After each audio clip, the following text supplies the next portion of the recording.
మంచిది సమయంలో అలాగే నిలబడండి. మూలవాక్యం ఒకటి చదువుకొని కూర్చుందాం.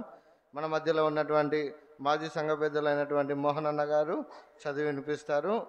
పరిశుద్ధ గ్రంథము నందు యోనా గ్రంథము 3వ అధ్యాయము,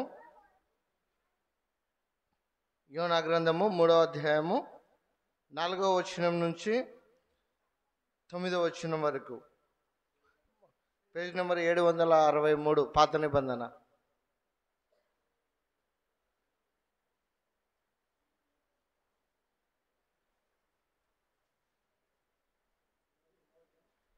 మూడవ అధ్యాయము 4వ వచనం నుంచి,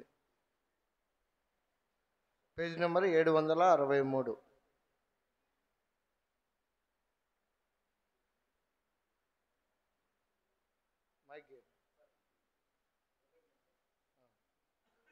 మూడవ అధ్యాయము 4వ వచనం నుంచి 9 వరకు.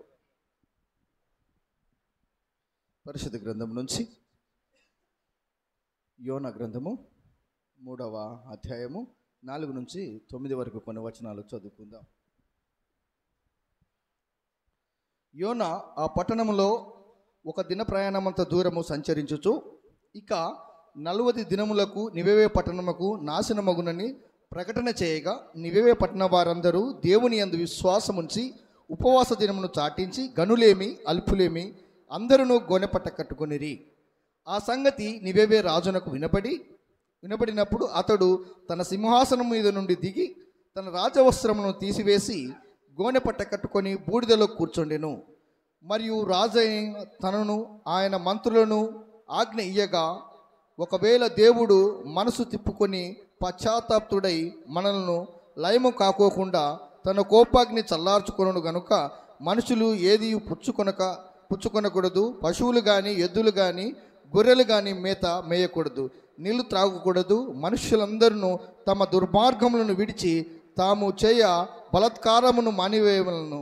మనుషులేమి పశువులేమి సమస్తము గోనెపట్ట పట్టుకొనవలను.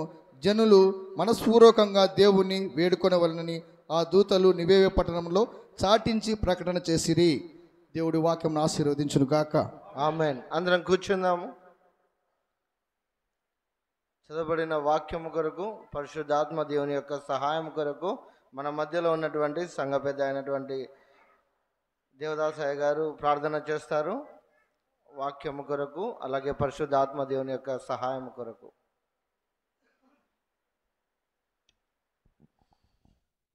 ప్రేమ కనికరం కలిగిన మా ప్రియ పరలోకపు తండ్రి, కృప కలిగిన మా దేవ యేసయ్యా, నీ పరిశుద్ధమైన శ్రేష్టమైన నామమునకు వందనాలు, స్తోత్రాలు తండ్రి.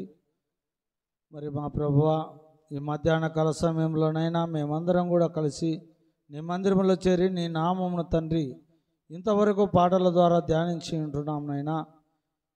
మరి ఇప్పుడు వాక్యంలోనికి వెళుచుండగా నీ మెండైన దీవెనలు మా పైన కుమ్మరించమని వేడుకొనుచున్నాం. మరి నాయన వాక్యం చెబుతున్నాను, నీ దాసుని నీ సిలువ సాట మరుగుపరుచుకొని ఆయన ద్వారా నీ మెల్లని స్వరాన్ని మాకు వినిపించమని వేడుకొనుచున్నాం. నిత్యము నీ కాపుదల ఉంచండి తండ్రి. అవునైనా ఆనాడు తండ్రి, మరి తండ్రి నినెవె పట్టణంలో మరి నైనా ఉపవాస దినములు ఏ విధంగా ప్రకటించి ఉంటున్నారో తండ్రి, ఈ దినము మరి ఈరోజు తండ్రి మా సంఘంలో కూడా మేము ఉపవాస దినం ప్రకటించుకొని తండ్రి, ఈ ఉపవాస దినాలు 40 రోజులు తండ్రి ప్రకటించుకొని చేయుచుండగా నీ మెండైన దీవెనలు మా పైన కుమ్మరించమని వేడుకొనుచున్నాం.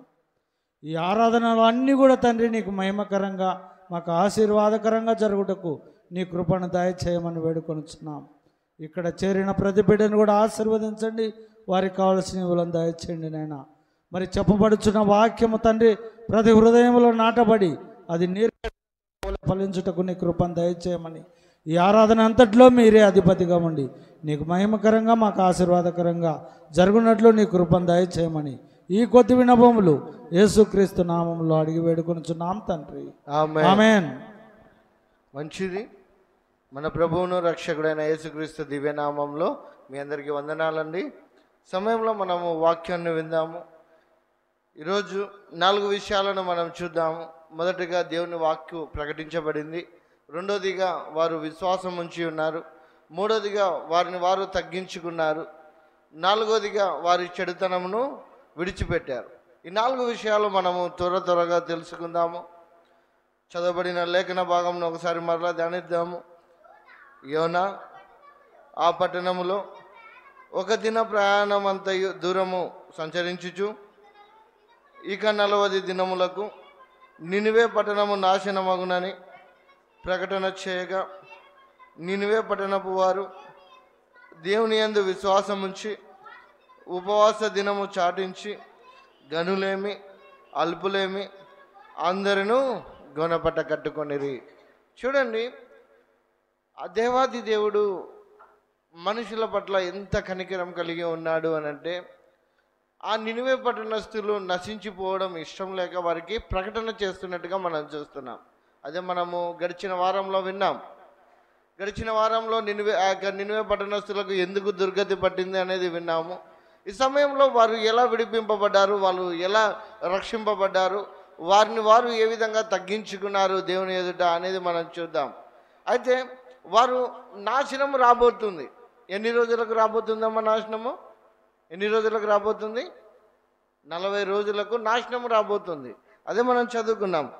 ఆ పట్టణంలో ఒక దిన ప్రయాణం అంత దూరము సంచరించుచు ఇక 40 దినములకు నినివే పట్టణము నాశనమగునని ప్రకటన చేయగా, అంటే 40 దినాలకు టైం ఉంది.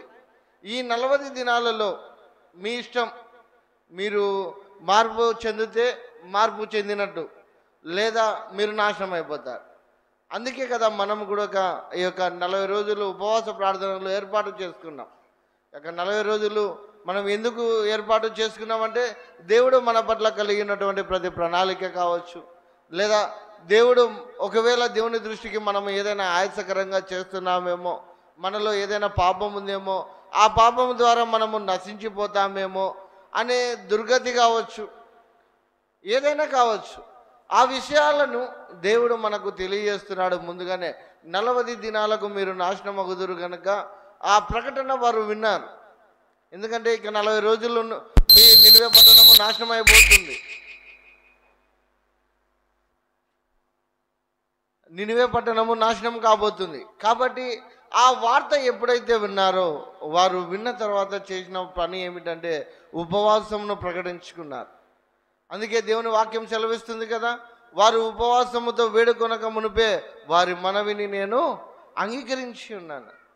అందుకే వారు ఒక మార్గాన్ని ఎంచుకున్నారు. ఉపవాసము అనే మార్గాన్ని వారు ఎంచుకొని ఆ ఉపవాసముతో ప్రార్థన చేసినట్టుగా మనం చూస్తున్నాం. ఆనాడు దానియేలు కావచ్చు, లేదా ఇజ్రాయేలు ప్రజలు ఒక చోట ఒక సందర్భం జరిగింది. రండి చూద్దాము. మొదటి సమూయేలు గ్రంథము 7వ అధ్యాయము 6వ వచనం చూడండి.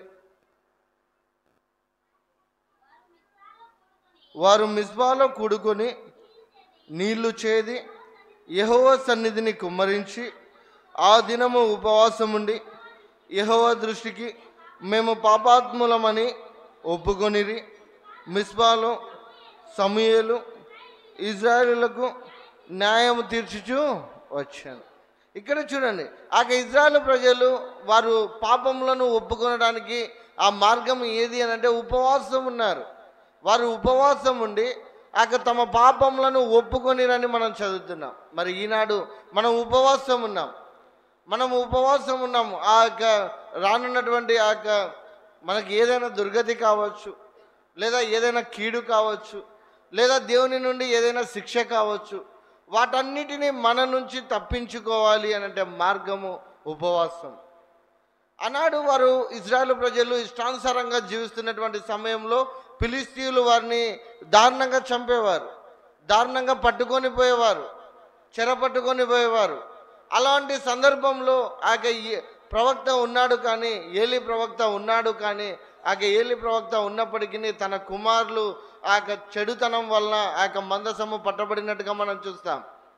అయితే వారు నాశనం అవుతున్నటువంటి సమయములో, వారు నశించిపోతున్నటువంటి సమయములో వారు కనబడిన మార్గం ఏమిటి అంటే వారు ఉపవాసం ఉండి వారి పాపములను ఒప్పుకున్నారు. అందుకే కదా ప్రభువైన యేసుక్రీస్తు కూడా మన కొరకు మన పాపములను క్షమించడానికి ఆ సిలువలో బలి అయినట్టుగా మనకు తెలుసు. అవునా కదండి? మన కొరకే కదండి. మనం చేసిన పాపముల నిమిత్తము ఏ పాపం ఎరగనటువంటి ఆయన మన కొరకు బలి అయిపోయాడు. మరి అట్టి రీతిలో మనము ఉపవాసం ఉన్నాం, ఉపవాస దినంలో మనం ఉన్నాం. మరి మనం ఏం చేయబోతున్నాం? ఆనాడు యోనా ప్రకటించాడు, 40 దినములకు ఈ నినివే పట్టణము నాశనం కాబోతుందని. అలా ప్రకటించినప్పుడు వారు చేసింది ఏమిటి అని అంటే, మొట్టమొదటిగా దేవుని యందు విశ్వాసం ఉంచారు. చూడండి, యోనా గ్రంథము 3వ అధ్యాయము 5వ వచనం.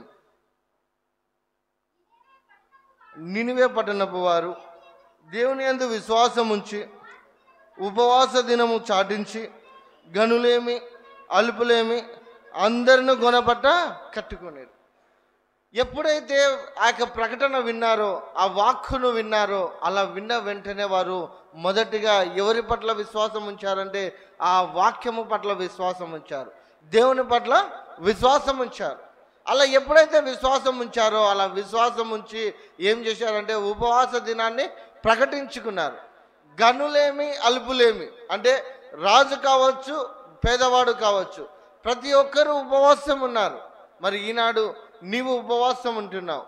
దేని కొరకు నువ్వు ఉపవాసం ఉంటున్నావు?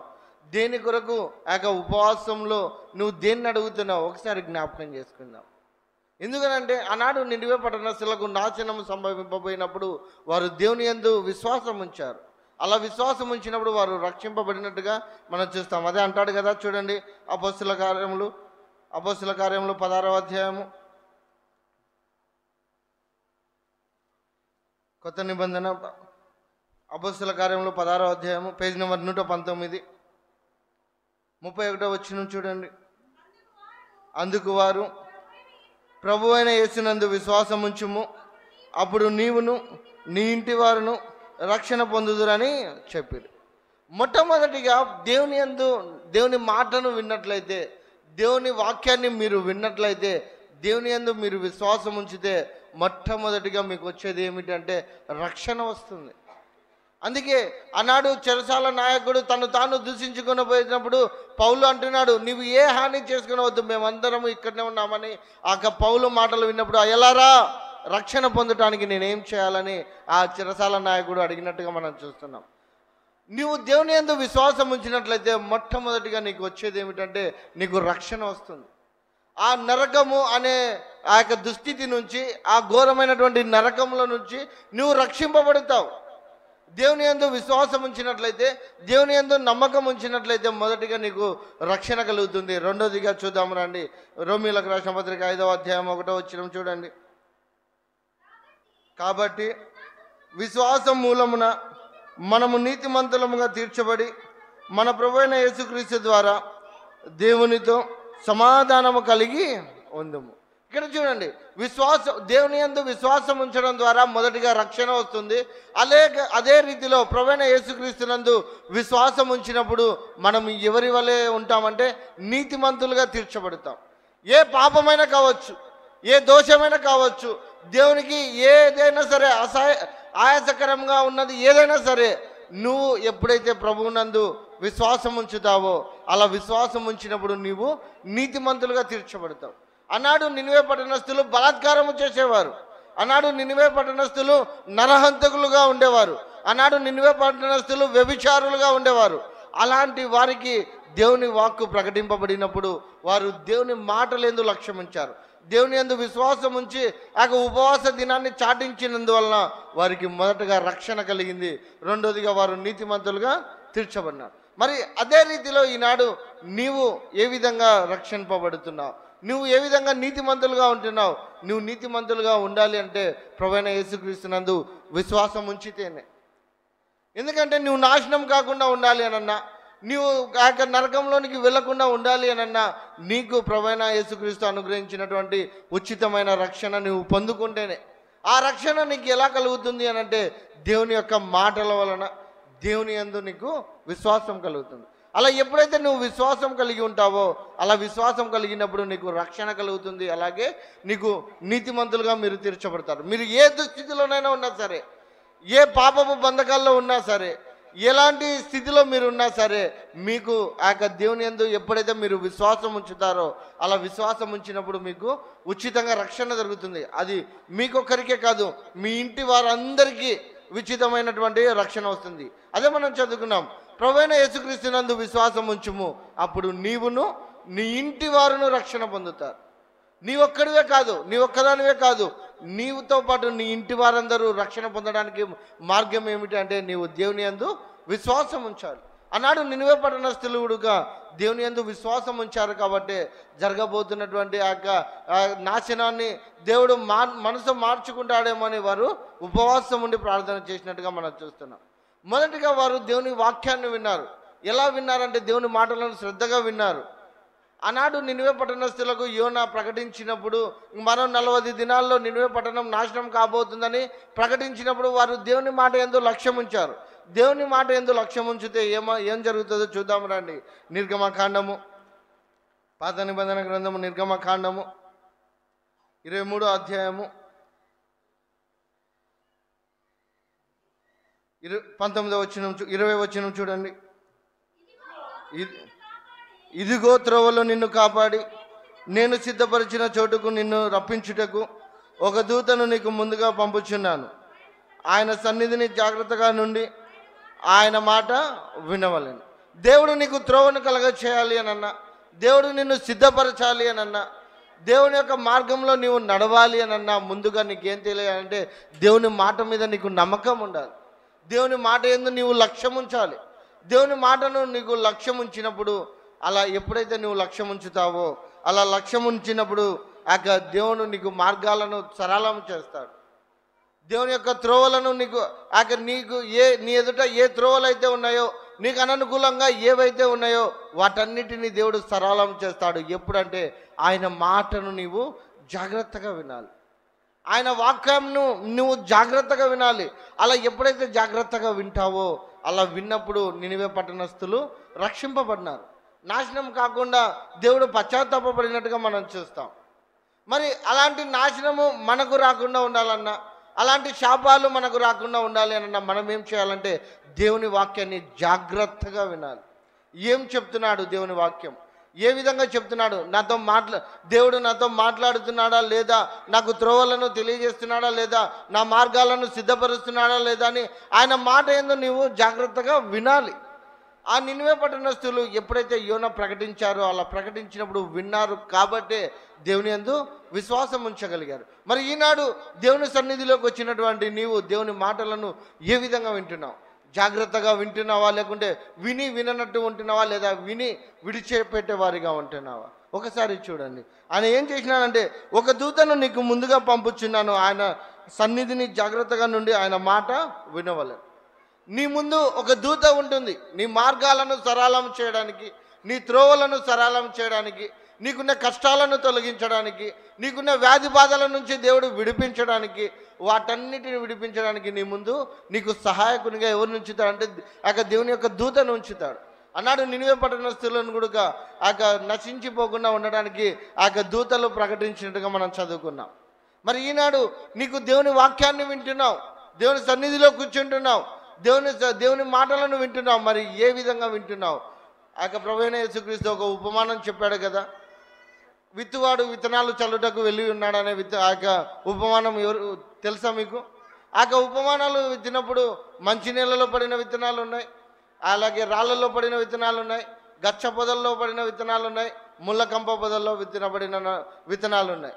మరి నువ్వు మంచి నేలలో పడిన విత్తనాలు ఏ విధంగా ఫలిస్తాయో అలాగే దేవుని మాటలను నీవు శ్రద్ధగా విని జాగ్రత్తగా విన్నప్పుడు వాటిని నీ హృదయంలో ఎప్పుడైతే చేర్చుకుంటావో అలా చేర్చుకున్నప్పుడే నువ్వు రక్షింపబడతావు. అలా చేర్చుకున్నప్పుడే నీవు నీతిగా జీవించడానికి అవకాశం ఉంటుంది. ఆనాడు యోనా ప్రకటన విన్నప్పుడు వారు విశ్వాసం ఉంచి ఉపవాసం ఉన్నప్పుడు వారి యొక్క చెడు మార్గాలను విడిచిపెట్టినట్టుగా మనం చూస్తున్నాం. మరి ఈనాడు దేవుని మాటలను వింటున్నావు, దేవుని వాక్యాన్ని వింటున్నావు. దేవుడు నీకు ఏ దుర్గతి అయితే కలిగించాడో, ఏ ఆశీర్వాదాలను అయితే నీ యందు ఉంచాడో ఆ ఆశీర్వాదాలను నువ్వు పొందుకోవాలంటే దేవుని యొక్క మాటను నువ్వు ఏ విధంగా శ్రద్ధగా వింటున్నావు ఒకసారి జ్ఞాపకం చేసుకుందాం.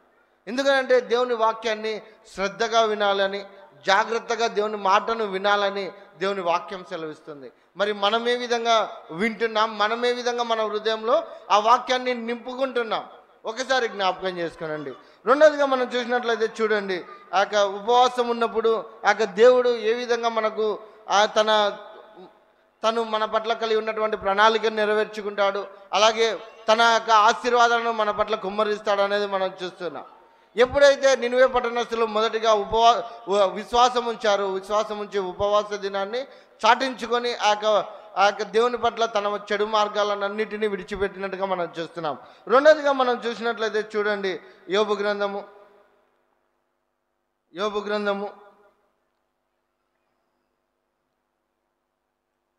36వ అధ్యాయము 10వ వచనం చూడండి. ఉపదేశమును వినుటకై మా చెవిని తెరవజేయము, పాపము విడిచి రండని ఆజ్ఞయించును. రెండోదిగా మనం చూసినట్లయితే ఆయన యందు దేవుడు మన పట్ల కనికరించాలి అనన్నా, దేవుడు మనల్ని ఆశీర్వదించాలి అనన్నా, దేవుడు మన పట్ల ఉన్నతమైన తలంపులు నెరవేర్చుకోవాలి అనన్నా మనమేం చేయాలి అని అంటే మనము పాపమును విడిచిపెట్టాలి. దేవునికి ఆయాసకరమైనటివి ఏవైతే ఉన్నాయో వాటన్నిటిని మనము విడిచిపెట్టాలి. అలా ఎప్పుడైతే విడిచిపెడతామో అలా విడిచిపెట్టినప్పుడే మనము కనికరింపబడతాం. అదే అంటున్నాడు యోబు. ఏమంటున్నాడంటే, ఉపదేశము వినుటకై వారి చెవిని తెరవచేయము, పాపము విడిచి రండని ఆజ్ఞయించు. మీరు ఎప్పుడైతే దేవుని మాటను శ్రద్ధగా వింటారో, అలా శ్రద్ధగా విన్నప్పుడు దేవుడు మీలో నివసించడానికి ఆ యొక్క తోడుగా ఉండడానికి ఆ యొక్క సమయము అనుకూలంగా ఉంటుంది. అలాంటి అనుకూలమైనటువంటి పరిస్థితి నీకు రావాలి అనన్నా దేవుని మాటలను నీవు జాగ్రత్తగా వినాలి. అలా జాగ్రత్తగా వినడానికి దేవుడు నీ చెవులను తెరవమని నువ్వు అడగాలి. అలా అడిగి నీ పాపమును, నువ్వు ఏ పాపంలో అయితే చిక్కుబడి ఉన్నావో, ఏ దోషంలో అయితే నువ్వు చిక్కుబడి ఉన్నావో, దేవుని దృష్టికి ఏదైతే నీ యందు ఆయాసకరంగా ఉన్నదో వాటన్నిటినీ విడిచి రండి అని ఆజ్ఞ బయలుదేరుతుంది. అలా ఎప్పుడైతే నువ్వు విడిచిపెడతావో అలా విడిచిపెట్టినప్పుడే దేవుడు నిన్ను కనికరించేవాడుగా ఉంటున్నాడు, దేవుడు నిన్ను విడిపించేవాడుగా ఉన్నాడు, దేవుడు నీకు తోడుగా ఉంటాడు. తన దూతను నీకు ఎల్లవేళలా కాపుదలగా ఉంచుతాడు. ఎందుకంటే తన దూతను నీకు మార్గమును సిద్ధపరచాలని ఎప్పుడు నీ ముందు ఉంచుతాడు. అలాంటి దేవుని యొక్క కాపుదల నీకు కావాలి అని అంటే మరి నీవు ఏం చేయాలంటే నీ పాపమును విడిచిపెట్టాలి, దేవుని మాటలను వినాలి. అలా దేవుని మాటలను నువ్వు ఎప్పుడైతే విని నీ పాపమును విడిచిపెడతావో అలా విడిచిపెట్టినప్పుడు దేవుడు నిన్ను కనికరించేవాడుగా ఉంటున్నాడు. రెండోదిగా మనం చూసినట్లయితే చూడండి, సామెతల గ్రంథము 3వ అధ్యాయము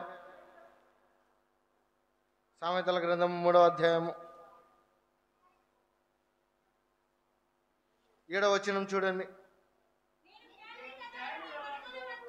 నేను జ్ఞానిని కదా అని నీవు అనుకొనవద్దు, యెహోవా యందు భయభక్తులు కలిగి చెడుతనమును విడిచిపెట్టుము.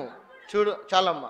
ఇక్కడ చూడండి, రెండోదిగా దేవునికి ఆయాసకరమైనది ఏమిటి అని అంటే దేవుని యందు భయభక్తులు కలిగి నీ చెడుతనమును విడిచిపెట్టినప్పుడే దేవుడు నిన్ను కనికరిస్తాడు, దేవుడు నిన్ను ఆశీర్వదిస్తాడు. అదే అంటున్నాడు, అప్పుడు నీ దేహమునకు ఆరోగ్యమును నీ ఎముకలకు సత్తువయు కలుగుతుంది. నీకు ఆరోగ్యము రావాలి అనన్నా, నీ ఎముకలకు సత్తువ కావాలి అనన్నా నువ్వేం చేయాలంటే దేవుని యందు భయభక్తులు కలిగి ఉండాలి. అలా దేవుని యందు భయభక్తులు కలిగి ఉండి దేవుని యొక్క చెడుతనమును అంతటిని విడిచిపెట్టాలి. అలా ఎప్పుడైతే నువ్వు చెడుతనాన్ని విడిచిపెడతావో అలా విడిచిపెట్టినప్పుడు దేవుడు నిన్ను జ్ఞాపకం చేసుకుంటాడు, దేవుడు నీకు ఆరోగ్యాన్ని ఇస్తాడు, నీ ఎముకలకు సత్తువని ఇస్తాడు, నీకు బలాన్ని చేకూరుస్తాడు. ఎలా చేకూరుస్తాడు, ఎలా ఆరోగ్యాన్ని ఇస్తాడంటే ఎప్పుడైతే నువ్వు దేవుని యందు భయభక్తులు కలిగి నీకున్నటువంటి ప్రతి చెడు కార్యాన్ని, నీ చెడుతనం అంతటిని ఎప్పుడైతే నువ్వు విడిచిపెడతావో అలా విడిచిపెట్టినప్పుడే నీకు దేవుడు ఆరోగ్యాన్ని ఇస్తాడు. అలా విడిచిపెట్టినప్పుడే దేవుడు నీకు బలాన్ని ఇస్తాడు. అలా విడిచిపెట్టినప్పుడే దేవుడు నిన్ను జ్ఞాపకం చేసుకొని నిన్ను ఆశీర్వదిస్తాడు. ఒకవేళ చూడండి, ఆనాడు నినివే పట్టణస్థులు ఎప్పుడైతే దేవుని యందు విశ్వాసం ఉంచారో, విశ్వాసం ఉంచగా చేసిన పని ఏమిటంటే తమ బలాత్కారములను మానుకునిరని మనం చూస్తున్నాం. చూడండి, యోనా గ్రంథము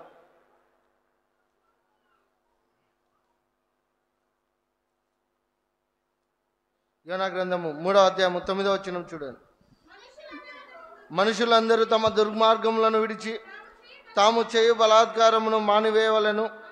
మనుషులేమి పశువులేమి సమస్తమును గుణపట కట్టుకొనవలెను. జనులు మనపూర్వకముగా దేవుని వేడుకొనవలెనని అని దూతలు నినివే పట్టణంలో చాటించి ప్రకటన చేసిరి.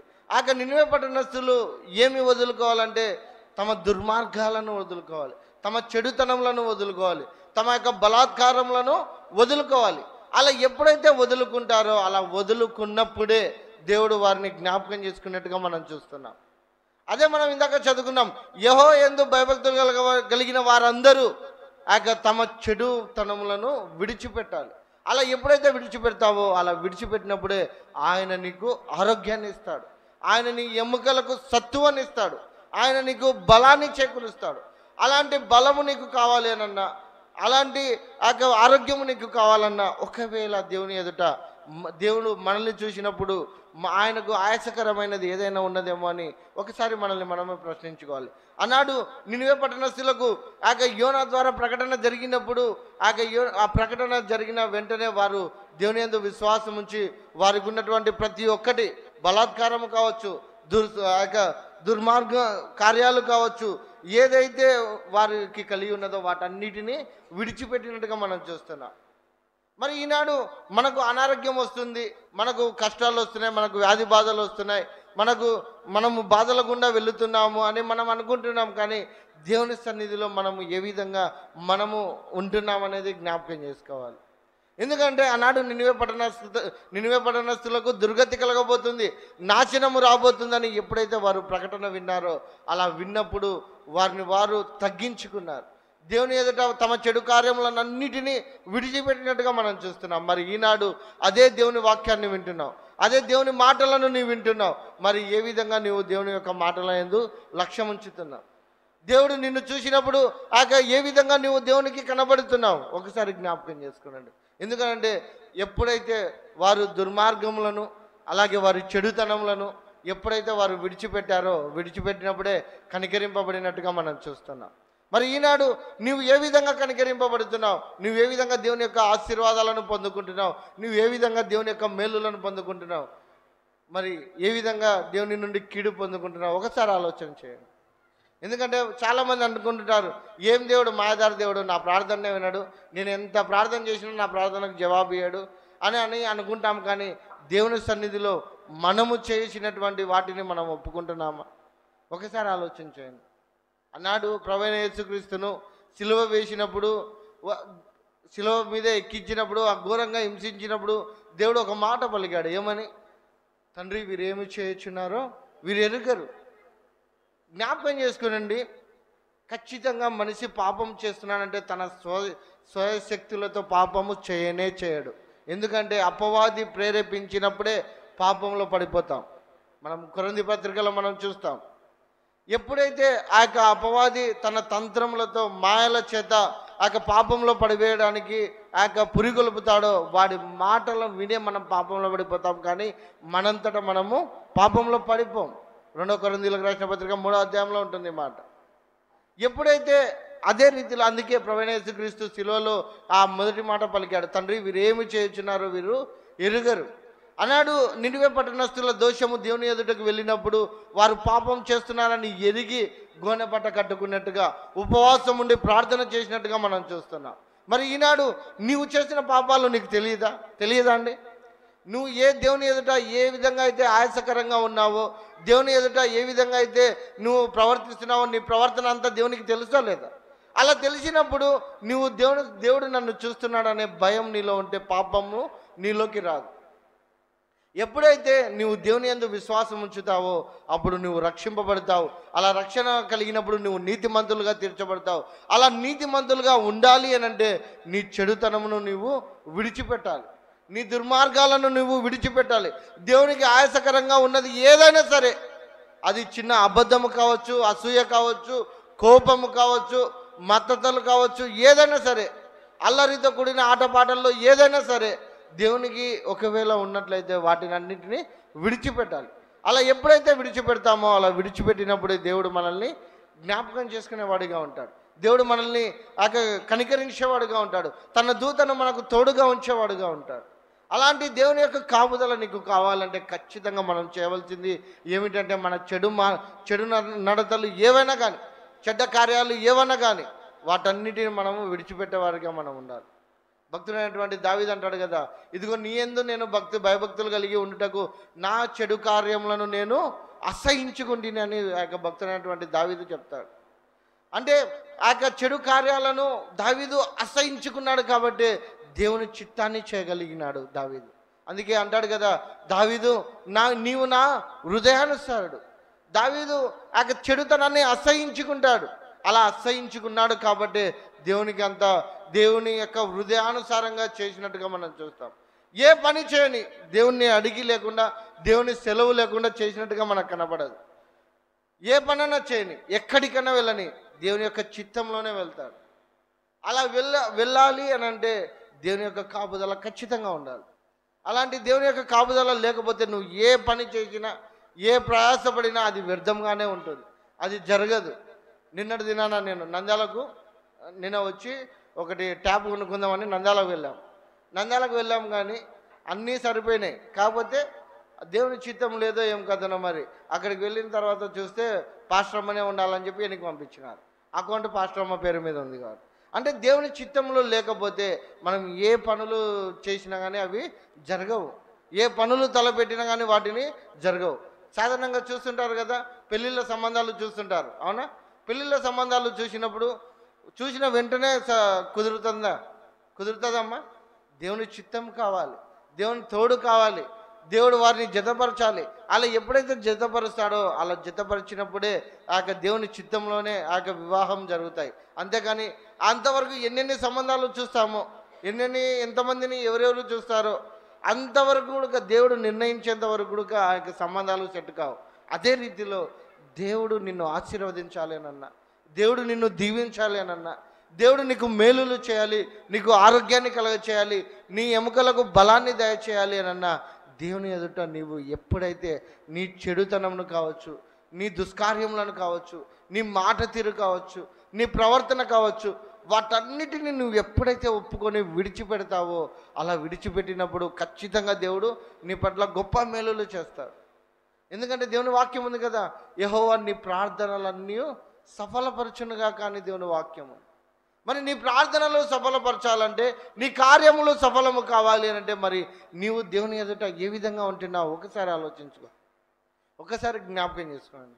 చూడండి, మనం పనికి వెళ్ళి పని చేస్తేనే తప్ప మనకు డబ్బులు రావు, కూలి రాదు, అవునా కాదా?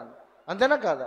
మనం పనికి వెళ్ళి పని చేస్తేనే మనకు కూలి వస్తుంది, లేకుంటే కూలి రాదు. అదే రీతిలో నీవు దేవుని ఎదుట ఏ విధంగా నీ చెడు కార్యాలను, దేవునికి ఆయాసకరంగా ఉన్న వాటిని నువ్వు ఎప్పుడైతే విడిచిపెడతావో అప్పుడే దేవుడు నిన్ను ఆశీర్వదిస్తాడు, అప్పుడే దేవుడు నిన్ను కనికరిస్తాడు. అలాంటి కనికరం నీకు కావాలి అనన్నా, అలాంటి ఆరోగ్యం నీకు కావాలన్నా, అలాంటి దేవుని యొక్క కాపుదల నీకు కావాలి అనన్నా, దేవుని ఆనాడు నినివే పట్టణస్థులు చేసిన రీతిలోనే ఆ యొక్క చెడు కార్యాలను విడిచిపెట్టాలి. అలా ఎప్పుడైతే విడిచిపెట్టినప్పుడు దేవుడు అద్భుతమైన రీతిలో నేను జ్ఞాపకం చేసుకుంటాడు. అలాగే చూడండి, మొదటి పేతురు రాసిన పత్రిక 1వ అధ్యాయము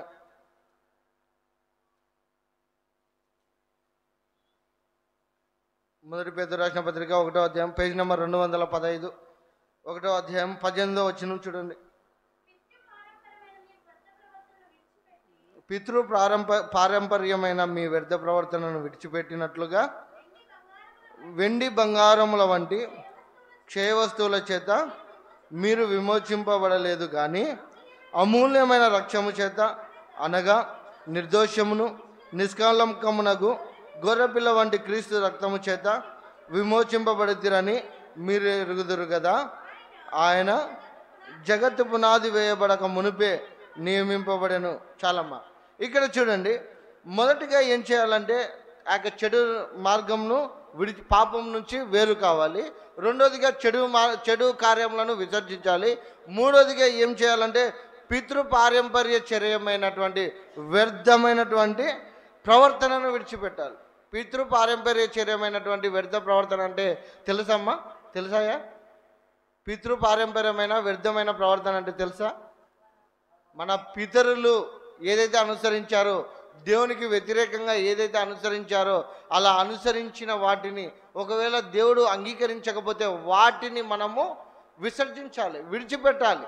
అలా విడిచిపెట్టాలి. అందుకే ఆనాడు మోసే కనబడనప్పుడు, మోసే వారి మధ్యలో లేకుండా 40 దినాలు దేవుని సన్నిధిలో దేవుని చెంతకు వెళ్ళినప్పుడు వారు ఒక బంగారు దూడను చేసుకొని పాపం చేసినట్టుగా మనం చూస్తాం. ఆ ఇజ్రాయెల్ ప్రజలను దేవుడు అన్ని అద్భుత కార్యాలు చేసి, అన్ని మహత్కార్యాలు చేసి విడిపించుకొని వచ్చి ఎంతో లక్షల మందిని నడిపించున్నటువంటి సమయంలో ఒక మోసే కనపడలేదని నడిపించడానికి ఒక బంగారు విగ్రహాన్ని దూడను చేసుకున్నట్టుగా మనం చూస్తున్నాం. అలాంటి పితృపారంపర్యమైనటువంటి వ్యర్థమైన ప్రవర్తన ఏదైనా సరే, ఒకవేళ దేవుడు నీ ప్రార్థన వినట్లేదు, ఒకవేళ దేవుడు నీ మనవిని అంగీకరించలేదు, ఒకవేళ దేవుని యొద్ద నుండి నీవు ఆశీర్వాదాలను చూడలేదు, ఒకవేళ దేవుని యొద్ద నుండి నీవు దీవెనలను చూడలేదని దేవుని విడిచిపెట్టి వ్యర్థమైనటువంటి ప్రవర్తన నీవు చేయడానికి వీల్లేదు. దేవుడు ఎందుకంటే కిందనే ఆ మాట అన్నాడు, అమూల్యమైనటువంటి రక్తము చేత అనగా నిర్దోషమైనటువంటి నిష్కలంకమగు గొర్రెపిల్ల వంటి రక్తము చేత మనం కడగబడినాం. క్రీస్తు రక్తము చేత మనం కడగబడినాం. కాబట్టి ఆ క్రీస్తు రక్తంలోనికి వచ్చినటువంటి మనము ఏ విధంగా ఉండాలి అంటే వ్యర్థమైన ప్రవర్తనను మనం ఖచ్చితంగా విడిచిపెట్టాలి. మన యందు దేవునికి ఆయాసకరంగా ఉన్నటువంటి ఏ ప్రవర్తన అయినా సరే, దేవుడు మనల్ని చూసినప్పుడు మనలో ఏ లోపము కనబడకూడదు. సాధారణంగా చూడండి, ఆఫీస్లో కానీ పొలం పనిలో కానీ, ఇప్పుడు మామూలుగా మిరపకాయ కోతున్నారు, మీరు మిరపకాయ కోతున్నారు కదా, మీరు పొలంలో ఒకసారి ఇడిచిపెట్టి ఇంకొకసారి దగ్గరికి వెళ్ళినారనుకో, అది దాని గురించి క్వశ్చన్ చేస్తారా లేదా? యజమాని క్వశ్చన్ చేస్తాడా లేదా? అలాగే నీలో ఏదైనా చెడు కార్యం ఉన్నా కానీ, నీలో ఏదైనా పాపం ఉన్నా కానీ దేవుడు ఖచ్చితంగా వాటిని విడిచిపెడితేనే దేవుడు నిన్ను ఆశీర్వదించేది, దేవుడు నిన్ను దీవించేది. ఆ వ్యర్థమైనటువంటి ప్రవర్తన అంటే మన మాటలు కావచ్చు, మన చేతలు కావచ్చు, అనవసరమైనటువంటి మాటలు మాట్లాడుతుంటాం మనం. నిజమా కదా అండి? అనవసరమైనటువంటి. అందుకే దేవుని వాక్యం ఏముందంటే, ఎదుటి వాని కంట్లో ఉన్నటువంటి నలుసు నువ్వు తీసే కంటే నీ కంట్లో ఉన్నటువంటి దూలాన్ని నువ్వు సరి చేసుకో అంటాడు. మన పాపపు జీవితం మనది, కానీ ఎదుటి వారి గురించి మనం క్వశ్చన్ చేస్తుంటాం. ఎదుటివారు ఆ విధంగా ఉన్నారు, ఈ విధంగా ఉన్నారని ఎన్నో వ్యర్థమైన మాటలు. అందుకే అంటున్నాడు, వ్యర్థమైనటువంటి ప్రవర్తనను మీరు విడిచిపెట్టాలి. అలా ఎప్పుడైతే మీరు విడిచిపెడతారో, విడిచిపెట్టినప్పుడు నినివే ప్రజలను కాపాడిన దేవుడు ఈనాడు నిన్ను కాపాడడానికి సిద్ధంగా ఉన్నాడు. నినివే పట్టణస్తుల పట్ల కలిగి ఉన్నటువంటి పశ్చాత్తాపము నీ పట్ల కలిగి ఉండడానికి సిద్ధంగా ఉన్నాడు. ఎందుకంటే నువ్వు యేసుక్రీస్తు రక్తంలో కడగబడి ఉన్నావు, యేసుక్రీస్తు యొక్క రక్షణను నీవు పొందుకున్నావు. అలాంటి ఉచితమైన రక్షణలోకి నీవు వచ్చావు. కాబట్టి నువ్వేం చేయాలంటే నీ చెడు ప్రవర్తనను మానుకోవాలి, వ్యర్థమైన ప్రవర్తనను మానుకోవాలి, పాపం నుంచి నీవు వేరు కావాలి. పాపమును జరిగించేవాడు ఎవడు ప్రభువుకు ఇష్టడై ఉన్నట్లు మనము ఎక్కడ చూడం. తన వెంబడి నడిచినటువంటి శిష్యుని కూడా పాపము ఎప్పుడైతే చేశాడో వేరు చేయవలసి వచ్చింది. తనను అప్పగించినటువంటి యూదా ఇస్కరియోతును కూడా దేవుడు విడిచిపెట్టినట్టుగా మనం చూస్తాం. మరి తన ఎన్నో అద్భుతాలను చేసి ఎన్నో క్రియలను చేసినటువంటి యూదా కూడా కేవలము అపవాదికి చోటు ఇవ్వడం ద్వారా, అపవాదికి తావు ఇవ్వడం ద్వారా నరకంలో కాలిపోతున్నాడు. మరి ఈనాడు నీకు ఒకవేళ దేవుని సన్నిధిలో నుంచి నీకు ఏదైనా నాశనకరమైనది ఏదైనా వస్తుందేమో, లేదా అనారోగ్యమే ఉందని, ఈ కాలంలో అయితే అనారోగ్యంతో శిక్షిస్తాడు దేవుడు, ఆర్థిక ఇబ్బందులతో శిక్షిస్తాడు దేవుడు, నువ్వు గ్రహించలేని స్థితిలో నుంచి దేవుడు నిన్ను పడవేస్తాడు. అలాంటి స్థితికి నువ్వు చేరుకోకుండా ఉండాలి అనంటే మరి ఈనాడు నువ్వు ఏ విధంగా దేవుని ఎదుట నిన్ను నీవు కనబరుచుకుంటున్నావు? ఒకసారి ఆలోచన చేయండి. నిన్ను నీవు దేవుని ఎదుట ఏ విధంగా కనబరుచుకుంటున్నావు? ఆనాడు ఈ నినివే పట్టణస్తులకు వారు చేయుచున్నటువంటి దుష్కార్యములను ఎప్పుడైతే విడిచిపెట్టారో, అలా విడిచిపెట్టినప్పుడు ఈ దేవుడు ఏదైతే చేస్తానని అన్నాడో వాటన్నిటిని మానుకున్నట్టుగా మనం చూస్తున్నాం. వాటన్నిటిని దేవుడు మానుకున్నట్టుగా మనం చూస్తున్నాం. ఏ దుర్గతి అయితే కలగబోతుందో, ఏ నాశనం అయితే కలగబోతుందో వాటన్నిటినీ దేవుని వాక్యాన్ని నినివే పట్టణస్తులు విన్నప్పుడు తమ చెడు మార్గములను, తన పాపములను, తమ దుర్మార్గములను అన్నిటినీ విడిచిపెట్టి దేవుని సన్నిధిలో ఉపవాసముతో ప్రార్థన చేసినప్పుడు అద్భుతమైన రీతిలో జవాబు పొందుకున్నారు. మరి ఈనాడు నీవు అదే దేవుని సన్నిధికి వచ్చావు, అదే ఉపవాస దినంలో నీవు ఉన్నావు. ఒకవేళ దేవునికి నీకును మధ్య ఏమైనా అడ్డుగా ఉన్నావేమో ఒకసారి ఆలోచన చేయండి. మనము గడిచిన వారం నుంచి ఈ వారం వరకు చూడండి, ఏదో ఒక విషయంలో ఖచ్చితంగా పాపంలో పడిపోయి ఉంటాం. అవునా కాదండి? ఖచ్చితంగా. ఎందుకంటే నీతిమంతుడు ఒక్కడును లేడు, నా ఇంక్లూడింగ్ నాతో సహా. ఎందుకంటే నేను కూడా నీతిమంతునని చెప్పుకుంటే అది దేవునికి నేను అబద్ధాన్ని చేసినట్టుగా ఉంటుంది. ఎందుకంటే ఏదో ఒక విషయంలో మనకు తెలియకుండానే అదే అన్నాడు, తండ్రి వీరేమి చేయుచున్నారో వీరికి తెలియదు కనుక వీరిని క్షమించమని. మనకు తెలియకుండానే మనం పాపంలో పడిపోతుంటాం. అందుకే మందిరానికి వచ్చిన వెంటనే మనం చేయవలసిన పని ఏమిటంటే, తండ్రి నీ సన్నిధికి నేను వచ్చాను, ఒకవేళ నీకును నాకును మధ్య ఏవైనా ఆయాసకరమైన పాపములు ఏవైనా ఉంటే వాటిని క్షమించమని అడగాలి. అలా ఎప్పుడైతే క్షమించమని అడుగుతామో, అలా అడిగినప్పుడు దేవుడు మన పాపములను క్షమిస్తాడు, మనల్ని పరిశుద్ధపరుస్తాడు, మనకు పరిశుద్ధమైనటువంటి ప్రవర్తనను దేవుడు అనుగ్రహిస్తాడు. అందుకే నేను పరిశుద్ధుడనై ఉన్న ప్రకారము మీరును పరిశుద్ధుడై ఉండమన్నాడు. అలాంటి పరిశుద్ధత నీకు రావాలంటే నువ్వు మందిరంలోనికి వచ్చిన వెంటనే నువ్వు చేయవలసినది ఏమిటంటే, నువ్వు తెలియక చేసిన తెలిసి చేసిన ప్రతి పాపములను నువ్వు ఒప్పుకొని తీరాలి. వాటన్నిటినీ నువ్వు ఎప్పుడైతే ఒప్పుకుంటావో, ఆ చెడు మార్గంలను నువ్వు విడిచిపెడతావో, అలా విడిచిపెట్టి దేవుని యందు భయభక్తులు కలిగి జీవిస్తావు.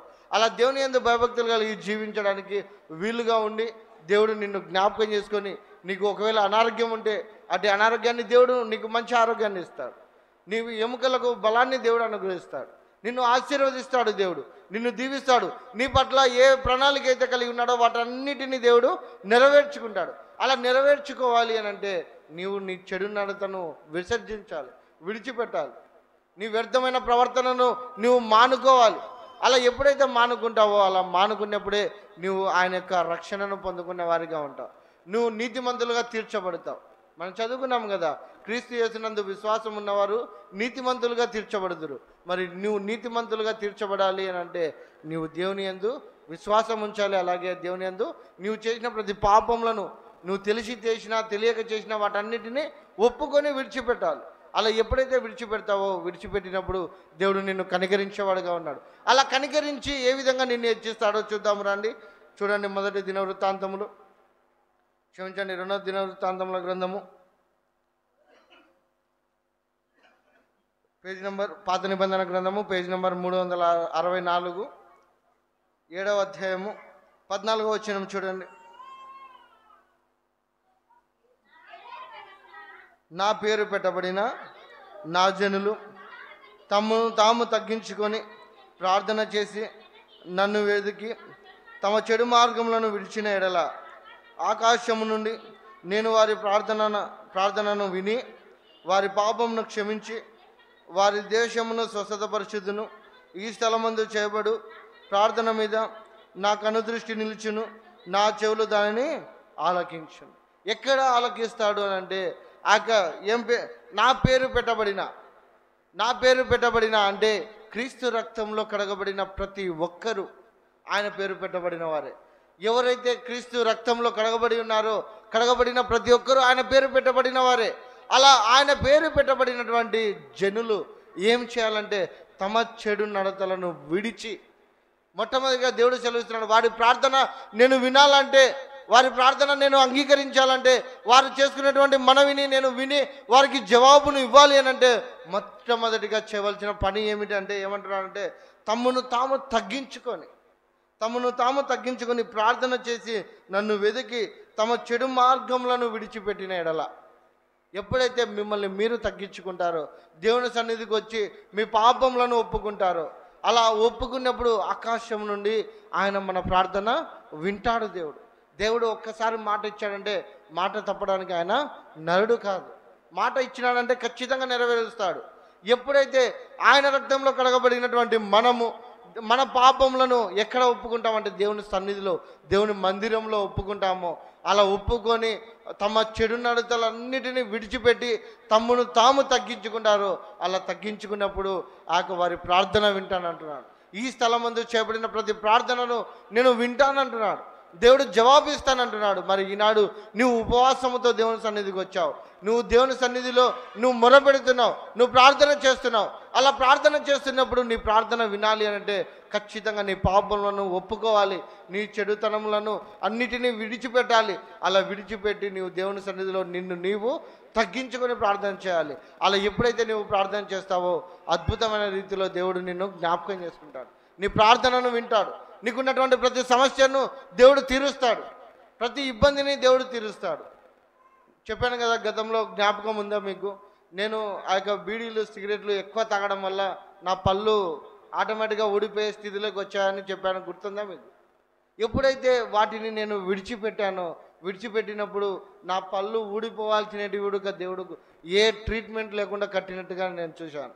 అటు గొప్ప మేలును నేను చూశాను. ఎందుకంటే నా చెడు ప్రవర్తన అంతటిని నేను విడిచిపెట్టి దేవుని సన్నిధిలో మొరపెట్టాను కాబట్టి. అదే రీతిలో మీరు కూడా మీ చెడుతనమును, మీ పాపములను ఏవైనా సరే, దేవునికి ఆయాసకరంగా ఉన్నటువంటివి ఏదైనా సరే మీరు విడిచిపెడితేనే దేవుడు మీ ప్రార్థన ఖచ్చితంగా వింటాడు, దేవుడు మీ మనవిని అంగీకరిస్తాడు. నువ్వు దేవుని సన్నిధిలోకి వచ్చి ఏ ప్రార్థన అయితే చేస్తావో ఆ ప్రార్థనకు ఖచ్చితంగా దేవుడు జవాబునిస్తాడు. అలాంటి జవాబును నీవు చూడాలంటే ఖచ్చితంగా నీవు దేవుని సన్నిధిలో తగ్గించుకోవాలి. మనం గడిచిన ఆదివారం విన్నాం సుంకరి ప్రార్థనను, అలాగే పరిచయుని ప్రార్థనను మనం విన్నాం. పరిచయుడు తను తాను హెచ్చించుకున్నప్పుడు తగ్గింపబడ్డాడు, సుంకరి తను తాను తగ్గించుకున్నప్పుడు హెచ్చింపబడ్డాడు. అందుకే అన్నాడు కదా, ఎవడును తను తాను ఉపేక్షించుకొని తన సిలువను మోసిన ప్రతి ఒక్కడు నిత్య జీవాన్ని పొందుకున్నవాడని దేవుని వాక్యం ఉంది. మరి ఈనాడు మరి దేవుని సన్నిధిలో నువ్వు వచ్చి దేవుని సన్నిధిలో ఉపవాసం ఉండి దేవుని మాటలు విని ఒకవేళ దేవుడు నీ పట్ల ఏదైనా ఆయాసకరమైనది కలిగి ఉన్నట్లయితే వాటిని విడిచిపెట్టకపోతే మరి మనం ఏ విధంగా రక్షింపబడతాం, మనం ఏ విధంగా హెచ్చింపబడతాం, మన ప్రార్థన ఏ విధంగా దేవుడు అంగీకరిస్తాడు ఒకసారి జ్ఞాపకం చేసుకున్నాను.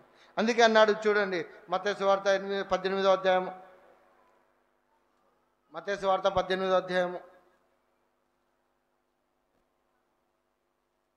4వ వచనం చూడండి. కాగా ఈ బిడ్డ వలె తను తాను తగ్గించుకుని వాడేవాడు వాడే పరలోక రాజ్యంలో గొప్పవాడు. చాలమ్మా చూడండి, నువ్వు పరలోక రాజ్యంలో గొప్పవారిగా ఉండాలి అని అంటే నువ్వేం చేయాలంటే దేవుని ఎదుట నిన్ను నువ్వు తగ్గించుకోవాలి. చిన్నపిల్లలను చూడండి, వారిలో ఏ కల్మషం ఉండదు, ఏ కలంకం ఉండదు, వారు ఏ మాట చెప్పినా నిజమే చెప్తారు. గడిచిన దినాల్లో ఒక సంఘటన జరిగింది. ఏదంటే సుమిత్ర కళ్ళ ఇంటి దగ్గరికి వెళ్ళాం మేము. వెళ్ళినప్పుడు జోనగాడు కింద పడ్డాడు. పాశ్రమనేమో భయపడుతుంది. ఎందుకంటే నేను జోన మంచం నుండి కింద పడితే మా నాన్ననే అడిసినాను నేను అని పాశ్రమ భయపడుతున్నప్పుడు అమ్మ ఎవరికి చెప్పొద్దు అని అందరికీ చెప్పింది. కానీ అఖిల ఉండి సార్ నీకు తెలుసా జోన కింద పడినాడు అని. అంటే చిన్నపిల్లల మనస్తత్వం అటువంటిది. చిన్నపిల్లల మనస్తత్వం ఏ విధంగా ఉంటుంది అని అంటే వారు ఉన్నది ఉన్నట్టుగా చెప్తాడు. అలాంటి మనస్తత్వము మీరు కలిగి ఉంటేనే మీరు పరలోక రాజ్యంలో గొప్పవారు. అలాంటి గొప్పవారుగా మీరు ఉండాలి అని అంటే మీరేం చేయాలంటే ఖచ్చితంగా దేవుని ఎదుట మిమ్మల్ని మీరు ఖచ్చితంగా తగ్గించుకోవాలి. తను తాను హెచ్చించుకునేవాడు ఏ విధంగా తగ్గింపబడతాడో అదే రీతిలో తను తాను తగ్గించుకునేవాడు పసిపిల్లల వంటి మనసు కలిగిన వారు పరలోక రాజ్యంలో గొప్పవారు అవుతారు. మరి మీకు ఆలోచన లేదా, మీకు ఆశ లేదా పరలోక రాజ్యంలో నేను గొప్పవారిగా ఉండాలని? భూమి మీద గొప్పవారైన ప్రయోజనం లేదు, కానీ పరలోక రాజ్యంలో గొప్పవారు అయితేనే మీకు ప్రయోజనం. యేసన్న గారు ఒక మాట అన్నారు, గుర్తుందా? ఏమని అంటారంటే, నేను ఈ భూమి మీద నాకు ఏ ఆస్తిపాస్తులు లేవు, కానీ నేను ఏవైతే ఆత్మలను రక్షించుకున్నానో ఆ రక్షించుకున్నటువంటి ఆత్మలే పరలోక రాజ్యంలో నాకు కిరీటంలో నక్షత్రముల వలె ఉంటాయి. మరి అటువంటి రీతిలో మీరు గొప్పవారుగా అవ్వాలి అనంట, గొప్ప బహుమానం మీరు పొందుకోవాలి అనన్నా మీరు దేవుని సన్నిధిలో మిమ్మల్ని మీరు తగ్గించుకోవాలి.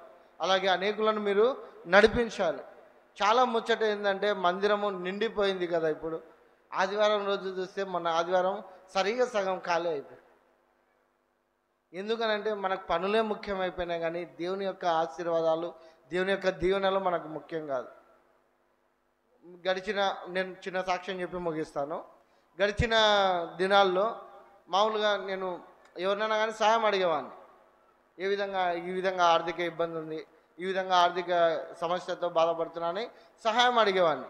అలా అడిగినప్పుడు నేను విన్న మాట ఏంటంటే, పాస్టర్ సారు ఎప్పుడు అడుగుతూనే ఉంటాడు, వాళ్ళని వీళ్ళని అడుక్కుంటుంటాడనే మాట విన్నాను నేను. అలా విన్నప్పుడు నన్ను నేను ఒకసారి చెక్ చేసుకున్నాను. నిజమే కదా, నేను దేవుని మీద ఆధారపడవలసినటువంటి నేను మనుషుల మీద ఆధారపడినందుకే నాకు ఈ మాట వచ్చింది అని ఎప్పుడైతే మీరు అమ్మ జొన్న ఆరోగ్యం బాగలేదు ప్రార్థన చేయండి అని చెప్పాను, మీకు గుర్తుందా? అప్పటి నుంచి నేను దేవుని మీద ఆధారపడినప్పుడు ఒక అక్క నేను అసలుగా ఊహించలేదు. పాపనికేమో చూపించడానికేమో డబ్బులు లేవు, కానీ వెళ్ళాను. జీతం కోసం వెళ్ళినప్పుడు ఇంటికి పిలుచుకొని మరి ఒక్కొక్క నాకు 1000 రూపాయలు సహాయం చేసింది. ఆ విధంగా ఎందుకు సహాయం చేసింది అని అంటే, దేవుని పైన ఎప్పుడైతే ఆధారపడినామో అలా ఆధారపడినప్పుడు దేవుడు మనల్ని జ్ఞాపకం చేసుకుంటాడు. అదే రీతిలో దేవుని యందు మిమ్మల్ని మీరు తగ్గించుకొని దేవుని యందు మీరు ఎప్పుడైతే విశ్వాసం కలిగి ఉంటారో అలా విశ్వాసం కలిగి ఉన్నప్పుడు మీరు ఏది అడిగినా సరే, ఏ సమస్య గురించి మీరు దేవుని సన్నిధిలో మొరపెట్టినప్పటికీ వాటన్నిటిని దేవుడు తీరుస్తాడు. అందుకే మనకు వాగ్దానం ఇచ్చాడు, ఈ స్థలమందు చేయబడి ప్రార్థన మీద నా కన్ను దృష్టి నిలుచును, నా చెవులు వారి ప్రార్థనలను ఆలకించును, అంగీకరించును అని దేవుడు సెలవిచ్చాడు. మరి ఈరోజు ఉపవాసంతో ఉన్నాం, దేవుని సన్నిధిలో ఉపవాసంతో ఉన్నటువంటి నీవు నినివే పట్టణస్థులు వారి యొక్క రక్షణ కొరకు ఉపవాసం ఉన్నారు. మరి నీవు దేని కొరకు ఉపవాసం ఉంటున్నావు? నీవు దేని కొరకు దేవుని సన్నిధిలో మొరపెడుతున్నావు? దేన్నైతే నువ్వు అడుగుతున్నావో ఒకసారి జ్ఞాపకం చేసుకుందాం. ఎప్పుడైతే ఒక ప్రభువైన యేసుక్రీస్తు ఒక మాట అన్నాడు, గుర్తుందా? చూడండి, మార్కు సువార్త 9వ అధ్యాయము.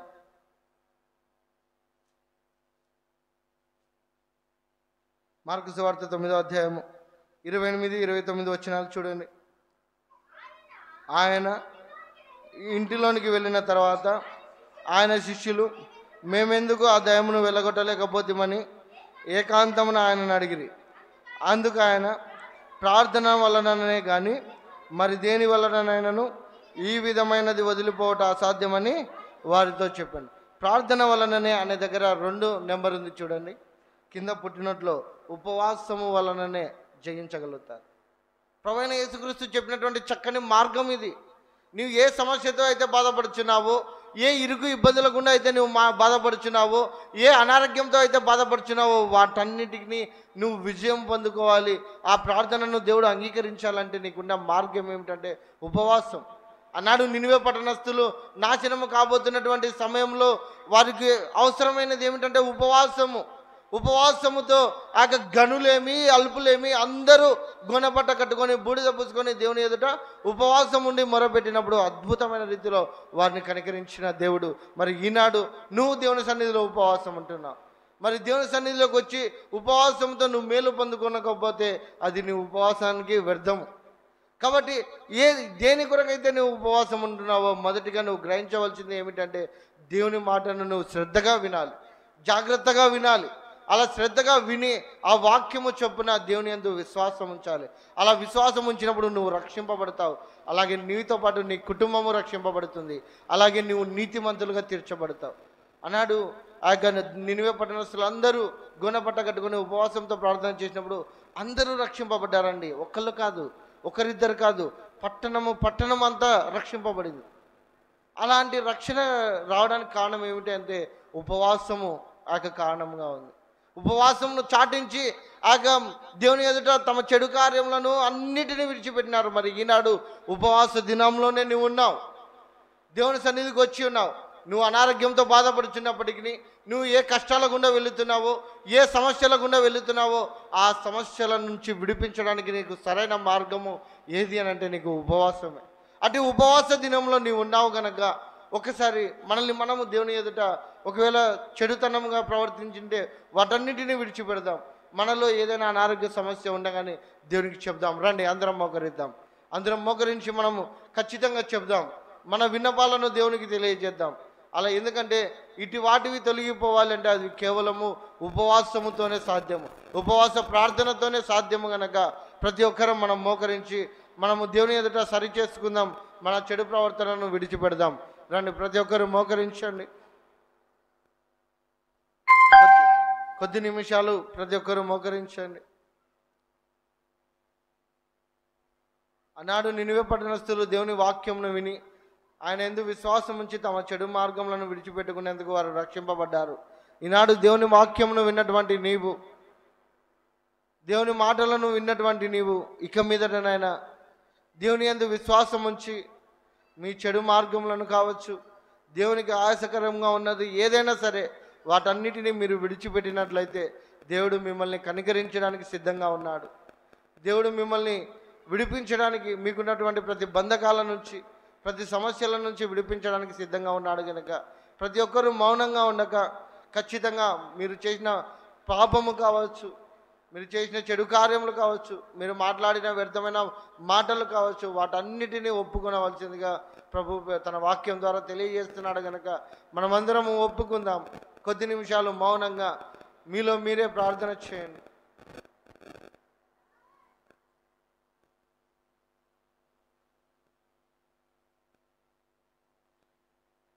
ఈ యొక్క ఉపవాస దినంలో దేవుడు మనతో మాట్లాడాడు కాబట్టి, మనకు తెలియజేశాడు కాబట్టి మనం ఎందుకు ఆశీర్వాదాలను చూడలేకపోతున్నాం, మనం ఎందుకు స్వస్థతలను చూడలేకపోతున్నాం అంటే మన ప్రవర్తన దేవుని ఎదుట సరిగ్గా లేదని దేవుడు తన వాక్యం ద్వారా సెలవిచ్చాడు. కాబట్టి మన ప్రవర్తనను మనం సరిచేసుకొని మన చెడు నడతలను అన్నిటినీ విడిచిపెట్టి దేవుని యందు భయభక్తులు కలిగి ఉందాం.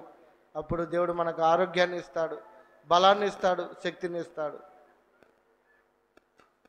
పరిశుద్ధుడు అయిన తండ్రి, కృప కలిగిన దేవ, అయ్యా ఇంతవరకు నాయన నీ మాటల ద్వారా నాయన మాకు సూటిగా స్పష్టంగా తెలియజేసిన విధానమును బట్టి నీకు స్తోత్రములు తండ్రి.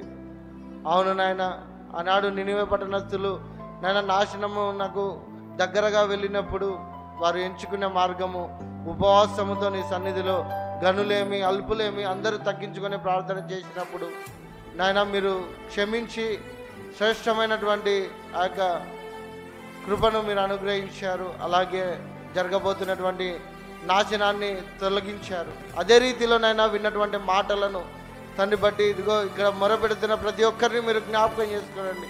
మీకు ఆయాసకరంగా ఉన్నటువంటి ప్రతి వాటిని మీరు తొలగించి నేను వారు ఒప్పుకొని విడిచిపెడుతుండగా మీరు కనికరించి నేను పరిశుద్ధపరిచి నేను మీ రక్తం ద్వారా నాయన మమ్మల్ని పవిత్రపరిచి పరిశుద్ధులుగా ఉంచి నాయన నీ రాజ్యంలో పరలోకంలో గొప్పవారిగా మేము ఉండలాగా నాటి కృపను దయచేయండి. విన వాక్యమును నాయన విడిచిపెట్టి నాయన వదిలిపెట్టి వెళ్ళిపోయే వారిగా మేము ఉండక వాటిని మా హృదయంలో పదిలపరుచుకొని నాయన నీ వాక్యము చేత నీ మాటల చేత నీతిమంతులుగా తీర్చబడి నాయన నీవిచ్చు మేలులు నీవిచ్చు దీవెనలు పొందుకునే వారిగా మమ్మల్ని ఉంచండి. నేను విన్న వాక్యంను బట్టి మాతో సూటిగా స్పష్టంగా మాట్లాడినందుకు మీకే స్తోత్రములు చెల్లిస్తూ నజరేయుడగు యేసుక్రీస్తు నామం పేరిట మీకే సమర్పిస్తున్నాము తండ్రి. ఆమేన్.